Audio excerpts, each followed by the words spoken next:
பீர்க்கங்காய் ஊறுகாய் அரைக்க போகிறோம்ப்பா. பீர்க்கங்காய் ஊறுகாய் பண்ண போறீங்க? பீர்க்கங்காய் ஊறுகாய் அரைக்க போகிறேன்.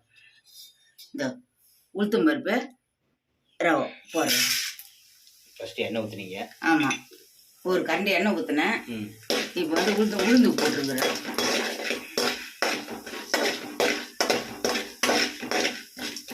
ரொம்ப தீய விடக்கூடாது. நானும் கம்மி பண்ணிட்டேன் பார்த்தா. கம்மி பண்ணாதான் நல்லா இருக்கும். இல்லைனாக்கா கரையில் ரவுண்ட் நேரத்தில் புஷ்டிங் தீனி போடும். கம்மியிலே வச்சு பண்ணாதான் அது கொஞ்சம் நல்லா இருக்கும். சேவந்துச்சு வருவா, அவ்வளோதான். சேவந்துச்சு? ஆமாம், சேவந்துச்சு. இது இறக்கி எடுத்துடலாம். இந்த வரு அதுங்காட்டியும் கருத்துடும்.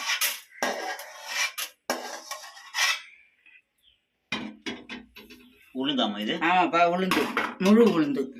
இந்த காஞ்சி மிளகா, இந்த புளி, ரவுண்டு 3 காஞ்ச மிளகாய், குட்டி குட்டி புளி. ஆமாம், 3 காஞ்சி மிளகாவும் இந்த ரவுண்டு புளி. அதை கொஞ்சம் எண்ணெயில் வதக்கிக்கிறேன். புளியை காஞ்சி மிளகா இப்படி இருக்குது. இந்த புளியின் அடுப்பு வச்சிடலாம். அது கூட புளியை எடுத்து இதுலேயே வச்சிட்டேன். இந்த பாருப்பா, இப்போ இஞ்சி ரவா இந்த பூண்டு போட போகிறேன். இஞ்சி பூண்டு போடுங்க.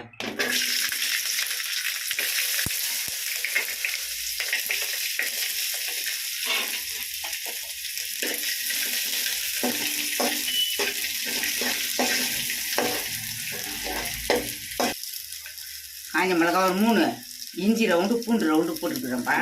இந்த இப்போ இந்த கருவேப்பிலை போடுறேன்.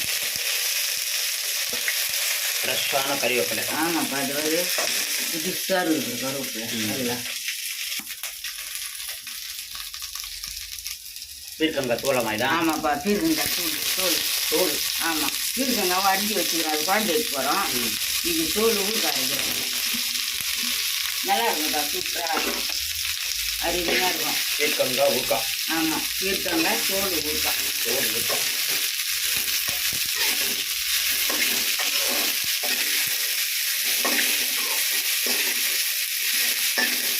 மிக்சியில் போட்டு அரைக்கணுமா போயிட்டு?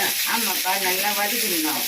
வதக்கிட்டு மிக்சியில் போட்டு அரைச்சிடணும். அப்போ தான் ஊறுகாய். ஆமாம், இந்த புளி விட்டு ரவுண்டு தான் வச்சுக்கிறேன். ரொம்ப வைக்கல. புளி ரொம்ப வச்சா கூட சூடு. அதனால் கொஞ்சம் புளி தான் வச்சுருக்கேன். அது போதும். அந்த புளி பூண்டு நீ முருங்கைக்கீரை பார்த்தேன். முருங்கைக்கீரை கேட்டாக்கா முருங்கைக்கீரை இல்லையா, அரைக்கிறதா இருக்குன்னாரு. கொஞ்சம் கீரை சூடு தான் நான் கூட.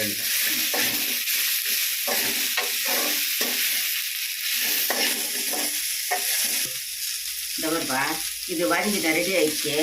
இறங்கிட வேண்டியதுதான். நல்லா வதக்கும் போதே பா நல்லா வாசனை. இதை வதக்கி நம்ம தட்டில் எடுத்துக்கலாம்.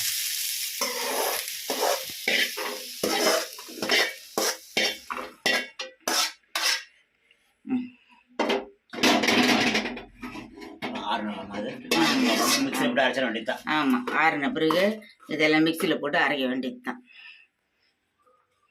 பீர்க்கங்காய் ஊறுகாய் அது வதக்கினல்லப்பா, எண்ணெயில் எல்லாம் வதக்கி அரைச்சி வச்சிட்டேன்.